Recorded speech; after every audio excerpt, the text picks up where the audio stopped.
안녕하세요. 돈 되는 상식입니다. 오늘은 건강보험 및 의료비와 관련된 내용인데요. 시작하기 전 개인적인 제 생각이지만 의료 쇼핑을 위해 입고 가는 외국인들이 많다는 보도를 보았습니다. 외국인의 건보료 무임승차 논란이 있는 만큼 외국인 가입자의 가입 요건과 보험료 부과 기준을 강화하여 우리나라 국민들이 피해보는 일이 없었으면 좋겠네요. 최근 인구 고령화, 저출산에 따른 인구 감소와 1인 가구의 증가 등으로 사회 전반의 축소가 급격하게 진행되면서 건강보험의 지속 가능성에 대한 우려가 제기되고 있는데요. 향후 5년간 저출산, 고령화 영향 등으로 재정 여건은 어려울 것으로 전망되면서 건강보험 재정은 26년부터 적자로 전환될 것으로 예상하고 있습니다. 때문에 정부는 건강보험 운영 방향을 의료비 부담 완화에서 필수 의료 중심으로 전환하고 방안을 추진한다고 밝혔는데요.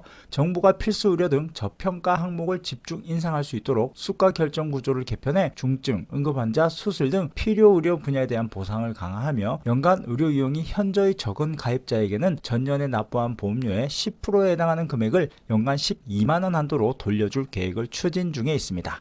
시청하시면서 좋아요 한 번씩 꼭 눌러주세요. 보건복지부는 국민건강보험법 제3조의 2에 따라 국민건강의 건전한 운영을 위해 이 같은 내용의 제2차 국민건강보험 종합계획을 발표, 제시하였습니다. 그 중에서 눈여겨볼 만한 내용이 있는데요. 연간 의료 이용이 현저히 낮은 가입자의 경우 전년에 납부한 보험료의 10%에 해당하는 금액을 연간 최대 12만원 한도로 돌려받을 수 있는데요. 우선 청년층을 대상으로 시범사업을 진행한 후 결과에 따라 전체 연령으로 확대할 방침이라고 합니다. 그리고 본인 부담률도 상향 조정되는데요. 최근 국민들은 의료비 실손보험에 가입하면서 비급여 항목까지 포함해서 병원 진료를 받게 되면서 실손 처리를 할 수 있어 마음 편하게 진료를 받을 수 있게 되었는데요. 때문에 병원 진료를 하게 되면 병원에서조차 실손보험이 있는지 여부부터 확인하는 경우가 많습니다. 저도 병원 진료를 하러 가면 실손보험이 있는지부터 물어보는 병원들이 상당히 많았는데요. 실손보험이 있다고 하면 비급여 항목 치료와 처치까지 모두 추가로 실시하면서 1회 진료에 무려 15만원 이상 본인 부담금을 납부한 경험도 있습니다.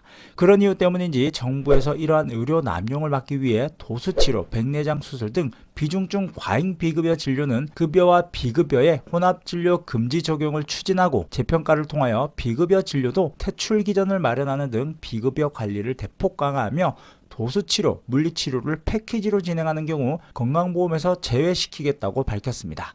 또한 외래진료를 연 365회 초과 이용하는 등 의료 서비스를 과다 이용할 경우 본인 부담률 기준 20%에서 최대 90%까지 인상할 계획입니다.